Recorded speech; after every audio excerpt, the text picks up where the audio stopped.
Our weekend adventure took us apple picking, and we have so many apples that I am going to make some applesauce in the crock pot today. I'm going to cut up some apples and peel them up. Well, peel them first, obviously, and then cut them up. And put some cinnamon and some sugar, and it makes the house smell so cinnamony, which is a great time because right now we have really chilly overnights. So it's like 30 degrees at night, 40 degrees at night. So it's very chilly here. So we're going to see how this comes out. Okay, and just so you know I actually did the work, we have some peeled apples, we have our peels, we have our pile went down. I'm using 10 apples right now. I have one that I already did in here, and I'm going to cut up the rest, and it'll be quick as a snap. As you can see in my crock pot, which is a 6-quart crock pot, it is full up with cut up apples, and I used about 9 apples. They were huge apples because I still have some left over, which I'm going to be having for a snack right now. So it's full up of apples. They're all chopped. I added some cinnamon, sugar, and I added some more sugar. It all depends on your tastes because I have found recipes that have all different measurements. They'll say half a cup of sugar or a quarter cup of sugar or 3 tablespoons of cinnamon, and it really depends on your personal taste. So I have some cinnamon sugar on there. I mixed it in. I do not add water to my applesauce because the apples have so much water content that you get a lot of water at the bottom of the crock pot anyway. So I feel like you don't need the water on it. So I have this on low. I'm going to keep it on for the day, about 8 hours, and then we will see how it looks.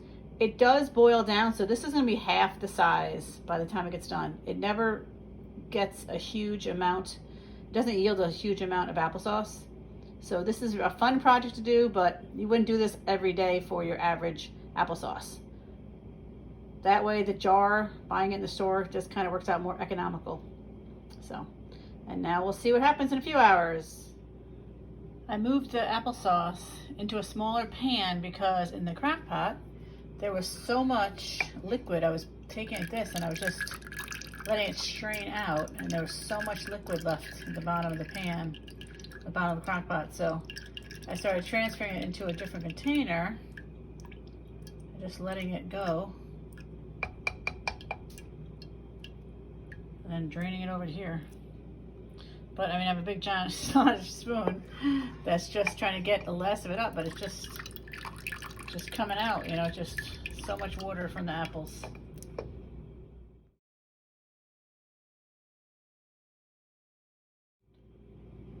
So here is the final product. It still has lots of moisture in it. You can see the chunky applesauce.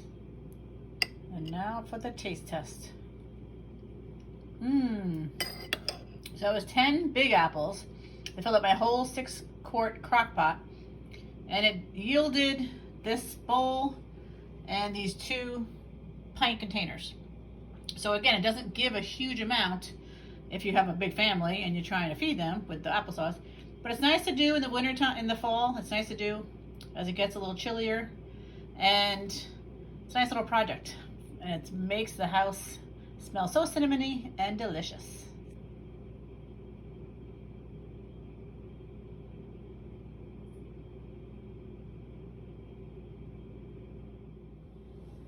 Have you ever tried to make applesauce at home on your own? Have you done it in a pan or in a crock pot or any other ways you've made it? I have so many apples left. Next might be an apple pie or some other kind of apple muffin maybe. We'll have to see. I still have a ton of apples left. It was a successful day of apple picking yesterday. Let me know what you do with your apples. Maybe you have a new recipe for me. Thanks. Let me know if you have a favorite applesauce recipe that you use, because some people make it every single year and they use the same kind. Some people make apple crisp or apple pies, or apple muffins. I need to try out another recipe, so if you have a recipe, drop it in the comments below and maybe I can use it for my apples that I have left over. Bon appetit!